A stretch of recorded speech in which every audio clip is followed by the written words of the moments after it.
Chapter 18, Managing International Channels of Distribution. To be honest, this chapter seems a bit of a repeat of an earlier chapter that we had with a little bit more detail, but it reminds me of the earlier chapters on foreign distribution. So I don't have a whole lot to say on it, but I want to elaborate on a few points that your author didn't mention. Specifically in terms of finding a foreign representative, I think I would emphasize due diligence. In the chapter on legal issues, chapter 12, we did talk at some length about the Foreign Corrupt Practices Act, and I think it's important to point out here that the majority of cases that are brought under the FCPA are a company being held responsible for something that their representative does. So it is important to do the proper due diligence, and in fact, if you skip that step, you've lost an appropriate defense if your representative does do something illegal. I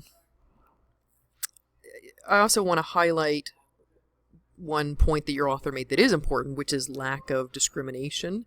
Your foreign representative will probably find out how things are done in other markets. And in fact, if you look at recent cases with discrimination against consumers in China on the part of IKEA and on Samsung, it is fairly obvious that the world is a fishbowl. So it's really important to keep those things in mind. A couple of other thoughts, especially regarding exclusivity.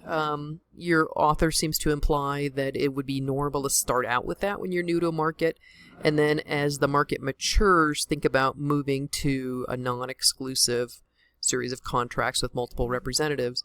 I would caution you on that, especially entering a new market. You're not likely to know what your options are. So I think if possible, it's better not to move to exclusivity.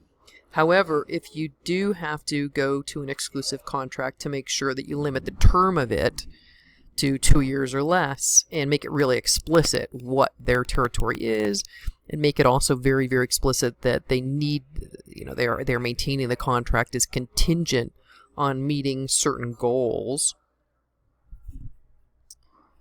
The part on meeting with foreign buyers in the chapter actually is quite useful, and that is worth emphasizing that the visits should be a lot more than just kind of a flyby thing. It is important to think about meeting with local media, thinking about setting up international agent distributor meetings is a good idea.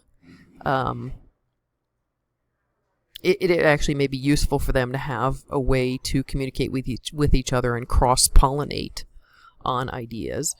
It was kind of funny to read your author mentioning an international newsletter. When you could do that, but more easily you could accomplish that goal online nowadays.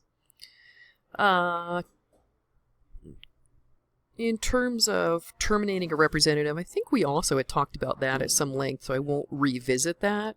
As I recall, we had talked about that in terms of, I think it was chapter 6, and being very, very cautious about local law.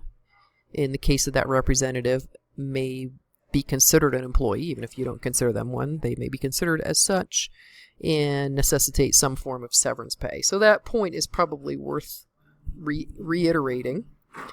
And then the last part of the chapter talks about direct marketing versus direct selling.